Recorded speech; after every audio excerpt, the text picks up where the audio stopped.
And for today's video ay ituturo ko sa inyo kung paano mag-inquire balance dito sa inyong Connect to Card. So, pagkapasok mo dito sa apps, ito na yung bubungad sa inyo. Meron kang makikita dyan na username and password. Just make it sure nakabisado nyo lang yung details ng inyong username and password. At pagka nailagay mo na ang iyong username and password, magpatuloy ka na sa login or login. Tap mo lang yan. Pagkatap mo nyan, dyan sa may taas, sa pinakauna, naka-display na kaagad ang balance inquiry. Tap mo lang. Pagka-tap mo, mag-i-inquire lang ang Connect to Card ng iyong PIN. Yung PIN, ang 6-digit na nakasave din po yan sa inyo.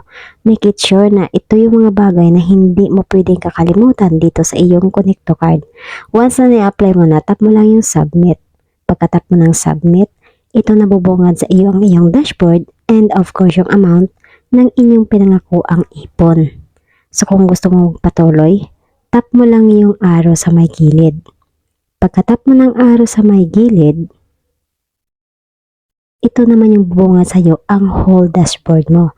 So makikita mo dito yung date and time, of course yung current and yung outstanding balance mo, kung magkano ang pwede mong ma-withdraw at yung buong detalye ng inyong account.